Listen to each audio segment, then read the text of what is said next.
ini kita berangkat dulu dari inilah ya, dari gonjang-ganjing tarif resiprokalnya Trump. Pemerintah sekarang reaksioner sekali, langsung kirim utusan ke sana gitu kan. Bukan reaksioner malah menurutku. Kalem. Kalem ya? Iya. Ya kalem lah, karena pilihannya adalah negosiasi. Oh iya. Sementara yang lain kan lawan. Gitu. Lo ngasih 10, gua 20. Lo 20, kita 30. Kan gitu. Fight gitu loh. Tapi kan kalau pemerintah kita pilihannya adalah negosiasi. Nah, kalau Prof itu melihat efektif gak sih? Kalau menurut saya sih nggak efektif ya. Karena gini, ini yang dikenakan itu bukan cuma satu negara. Kalau misalnya satu negara, kita hubungan bilateral gitu ya. Oke, kita negosiasi. Ya kan? Tapi kalau misalnya, ini kan across the board. 50, 60 negara bahkan dikenakan semua. Tarifnya yang sangat luar biasa, pertama ada 10%, setelah itu on top of 10%, macam-macam gitu kan. Nah, Trump ini melakukan ini harus kita analisa kenapa. Sebenarnya kalau menurut saya sih dua. Pertama adalah who is the boss. Nah, kalau kita bicara perdagangan internasional, dia bilang who is the boss. Artinya apa? Nih, saya nih bosnya. You semua datang ke saya. Mari kita deal, gitu kan? Kita tahulah Trump itu kan latar belakang pelaku bisnis. Bisnismen ya. Bisnismen. Bukan politisi. Jadi dia kayak main kartu gitu kan? Nah, ini kayak begini. Datang kan? Nah, itu yang dia harapkan.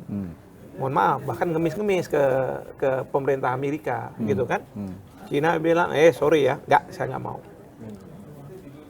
Uni Eropa sekarang ikut sama Cina. Kanada juga ikut, kita nggak mau. Nggak seperti ini caranya. Karena apa?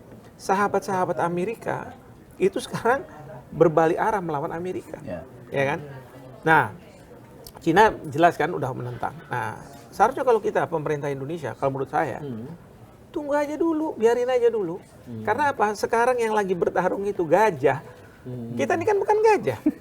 Apa, ya kan? Prof? Nah, nggak tahu saya. Pandit aja. Nah, jadi gajah besar Amerika dengan Cina. Ya, silakan mereka bertarung.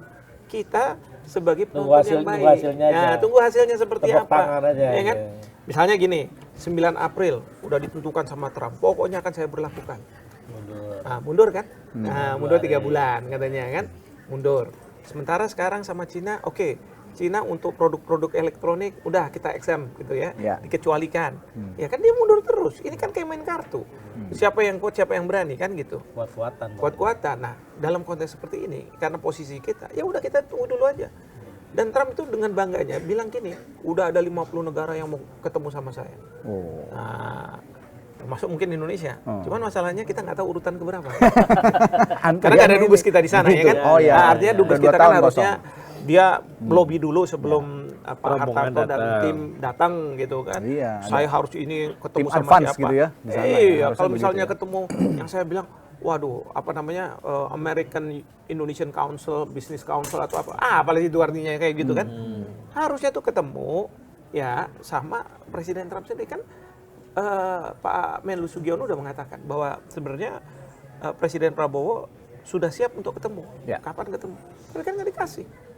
Ya. Ingat ya, saya mengatakan seperti ini. Kenapa? Bukan main tebak-tebakan, enggak. Saya lihat presidennya, Zelensky. Zelensky kemarin dia datang ke Trump. Intinya dari dia minta security guarantee. Trump bilang, saya kasih security guarantee, dia nggak mau security guarantee. Pokoknya udahlah, kamu damai aja sama Rusia. Tapi saya minta konsesi nih, ya kan, di Ukraina Timur, ya kan, udah kayak Freeport aja. Orang otak pedagang ya. Iya. Otaknya orang otak mungkin pedagang. Dia lihat dulu Amerika minta Freeport bisa kan, gitu kan ya. Dia minta konsesi nih. Udah minta konsesi, datang Zelensky bilang, oke, kamu saya kasih konsesi, tapi syaratnya saya minta security guarantee. Karena dia tahu si Zelensky ini, Trump ini beda sama Joe Biden. Kemungkinan besar dia akan dekat sama Rusia. Kan Trump marah pada waktu itu, rame gini. Akhirnya kan nggak jadi deal. Nama juga pedagang, dia bilang udah pergi aja dulu. Nanti dia bakalan datang. Bener, datang. Di Kongres Trump bilang apa? Zelensky udah mau ketemu sama saya. Dia mau tanda tangan. Coba kan kayak gitu. Itu yang pertama tuh.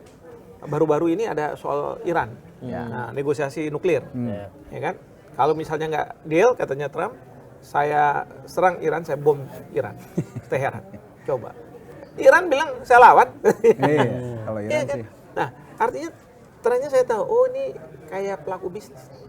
Jadi harusnya pemerintah kita, para menteri yang membantu Bapak Presiden juga melihat ini fenomena itu seperti apa.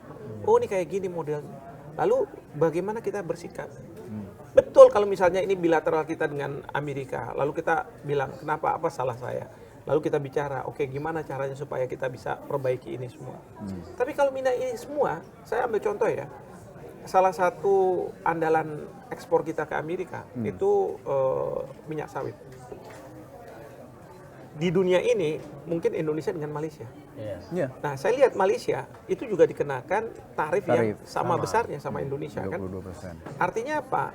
Artinya kalau misalnya kita diem aja, rakyat Amerika harus membayar lebih mahal. Karena pertanyaan saya, emang ada perusahaan lain di negara lain gitu ya, yang supply? Kan nggak mungkin. Kalau misalnya nggak ada, mati aja dia. Nah itu. Di demo sama nanti rakyatnya satu, Sudah kan, udah. didemo. Bahkan sekarang sama salah satu kongres dari partai anggota kongres Partai Demokrat itu minta di-impeach kan, itu kan udah mulai. Terus dia apa? Dihajar sama siapa? Sama bursa. Sama bursa dihajar. Di Amerika Serikat itu orang kalau kaya, ya uang itu disimpan bukan kayak orang Indonesia buat kos-kosan, ya. Tapi dia masukkan ke bursa. Bursa. Ya. Dihajar Wall sama Street, bursa. Wah langsung Trump bilang oke kita pause 90 hari, iya kan? Nah sekarang ditambah tekanan-tekanan dari negara. Jadi kalau menurut saya harusnya tunggu aja dulu, selesaikan dulu nih Amerika sama Cina dulu. Kita mau tahu nih endingnya seperti apa. Tunggu aja. Tunggu aja daripada nanti di sana Pak Erlangga datang ke Amerika tengok-tengok nggak ada ini kan, kasihan ya pejabat-pejabat kita. Dan belum tentu berhasil juga kan. Belum tentu Nah, berhasil. ini tapi kaitannya sama dua gajah yang sedang dalam tanda kutip bertarung lah ini ya, dalam perang tarif ini. Kalau ada pepatah kan kalau gajah besar digigit semut merah juga teriak gitu. Kalau kita kalau dengan keadaan seperti ini, bisa nggak kita jadi semut merah nih dengan misalnya tadi sawit misalnya tadi kondisinya seperti itu kira-kira? Pertanyaan siapa yang mau digigit nih gajah? Udahlah, nggak usah pakai gigit-gigitan. Kita tunggu aja. Endingnya seperti apa? Kita nggak tahu ya. Mungkin ke depan ini Trump akan berbalik. Mungkin satu. Kemungkinan berikutnya ya rakyat Amerika akan menyelesaikan Trump itu secara ketatanegaraan. Impeach gitu kan misalnya. Kita juga nggak tahu. Atau mungkin yang lainnya adalah ya ada kompromi antara Amerika dengan Cina dulu. Nah, jadi itu yang kita harus tunggu. Kita harus sabar dulu. Kan ini juga belum jalan. Ya, ngapain kita buru-buru datang ke sana? Artinya kita terlalu tergesa sebenarnya ya.